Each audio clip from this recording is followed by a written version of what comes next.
What makes a great writer, and can you be one? Are writers simply born with the talent to beautifully weave words together?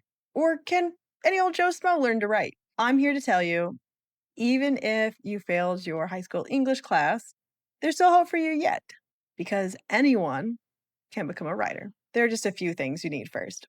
First, let's talk talent versus practice. It would be disingenuous to ignore the part that talent plays in a person's ability to write. But this is only a small part of what makes a writer.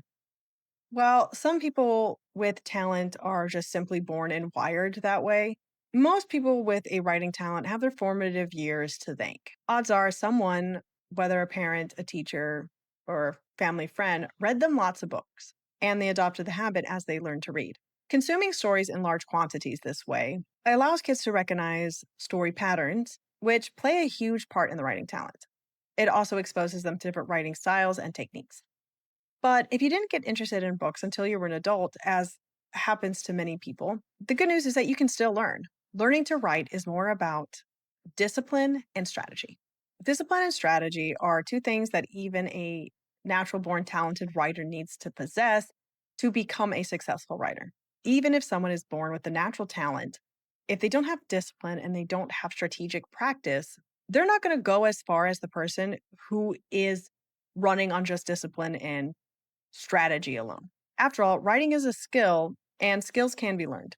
The most important factor here is going to be discipline. So let's talk about ways to build discipline. Discipline is uncomfortable, but it's something that everyone can learn, but you have to be willing to put up with the discomfort. So here's some tips. One, make writing a routine. A lot of authors give you the advice to write every single day. I don't I don't believe that. I think you still need rest days, but I do advise writing at least 5 days a week. And each day is going to look different. You might spend all 5 days actually writing, but odds are you're going to spend some days plotting, some days editing, and other days writing. It all depends on what stage of the writing process that you're in, but you have to put in that time. Now, you don't have to accomplish a lot every single day, especially starting out when you're trying to build that habit. Writing even 50 words is better than nothing. And odds are, if you get in a good writer flow, you're going to end up writing more than 50 words. So I find setting a small goal tends to work better than setting a big goal because when you hit that small goal, you're encouraged to keep going.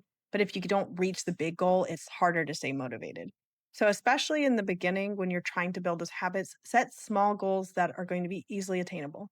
The idea is to build it into a daily habit that will grow as you get used to it. Two, remove distractions. This can look different for everyone. Identify what pulls you or keeps you away from writing and figure out ways to eliminate those distractions. For example, if the TV is a distraction, go write in a room where the TV is not watching you. If it's kids, believe me, I get it. I live in a house with 7 children. They're not all mine. We're a multi-family household. Then perhaps it's time to put TV on for a couple hours so you can get some writing done. The TV is a privilege in my house, so I find that this works really well for me. But this stage is really going to be figuring out what your distractions are and then trial and error on how to eliminate those distractions. And rule 3 for building discipline, write sludge. When you don't feel like writing, do it anyway. Even if everything you wrote gets deleted later, at least you wrote something down and you worked on building those habits. And odds are, so when you write the sludge, it kind of shakes the cobwebs out of your brain and it helps you actually start writing productive material. But all the discipline in the world can only get you so far if you're not strategic about how you learn to write. So let's talk about strategy. Number one, and you may have heard this, maybe you're in denial, I don't know, but read many books. If you want to be someone who can write books, you need to read books and not just any books. Read well written books. It's okay. You can still have your little popcorn fun novels.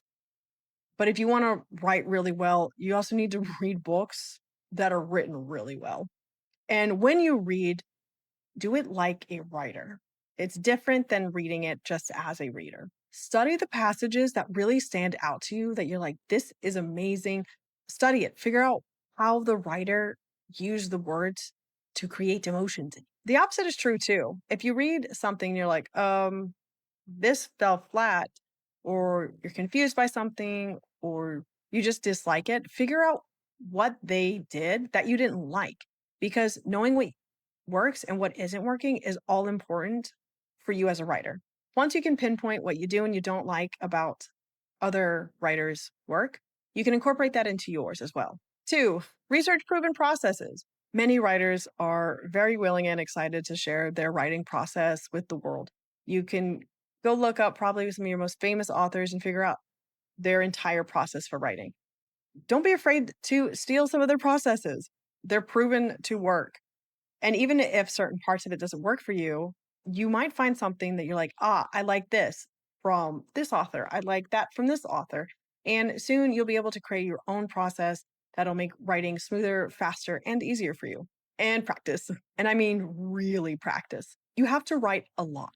Experiment with different styles and then edit, edit, edit. And then through all of the practice and editing, you'll eventually find your voice. And part of this process, when we're talking about editing, is being open to constructive criticism. Let people tell you where your weaknesses are in your writing so you can fix it and improve on it. You might even find that you can turn one of your weaknesses into a strength, like I did with writing action scenes. You could also see a video where I talk about how to write action. And step four for being strategic, find other people, and not just any people, find other writers, connects with them, and they can help you hone your craft. And you might be able to help them too. Be open to feedback and listen to what they say. Look for trends in the feedback. You'll find that many writers don't want to hear what's wrong with their stories. They dig their heels in and then they don't fix it. If you can be a person that will fix what's wrong, you will go farther than many people who attempt to write books. If you truly want to write in a way that resonates with people, you have to be willing to admit there's always something you can improve. And that brings us to your first draft. Terrible first drafts don't make you a bad writer. They're kind of an industry standard. Everyone understands that your first draft is not going to be good. Now, your experience level and how well you plot will determine how terrible that first draft is. But regardless, it's going to be bad. So, welcome to the club. But don't let that hot mess discourage you. It's simply time to push your sleeves up and edit. And you may, especially as a beginner writer, may find yourself editing the same manuscript 20 times. No joke. And that's also okay. You're learning the process through it all. You'll probably also throw out your first few books and they'll never see a shelf. That's also normal and okay. This is what happens to most amazing writers. Even the few writers who do make it big on their very first novel tend to wish they didn't get big on the first one because they hadn't gotten their writing process down yet. And now suddenly they have this pressure for deadlines and to create another hit. So don't be afraid of the wait. Remember, it's all about learning your craft and not giving up. If you really love writing, you'll keep at it. And if you don't, you won't. And that's okay. It doesn't mean you failed. It means you tried something and decided you didn't like it. I would argue that most people who try to write a novel discover they don't like it. And it's okay if you only have one book in you. You can still call yourself an author, even if you only publish one book in your life. There's no number of books besides one that you need to earn the title author. Some authors have one really good story to tell, while others won't be able to get all of their stories out before the end of their lifetime. Both camps are considered authors, and let's talk good editing skills versus good authorship real quick. Maybe somewhere along your writing journey, you discover that you're not that great of a writer, but you're excellent at editing. This can be a great way to be involved in the writing and book community without having to be a writer. A good editor and a good writer are not automatically synonymous, despite what some people might believe. There are plenty of amazing editors who just don't have a story to tell, or they're not really good at the writing or enjoy the writing process enough, but they love editing other people's work. And you could find yourself there as well. So if you decide that creating a book is not for you, you may find that you're an excellent editor. Now, here's what I would say is the secret to being a writer. You have to have almost a maddening drive to do it. Writing is a long, arduous process. It gets easier the more experienced you are, but if you don't have that drive, like I have stories I have to tell, writing is going to not really be possible.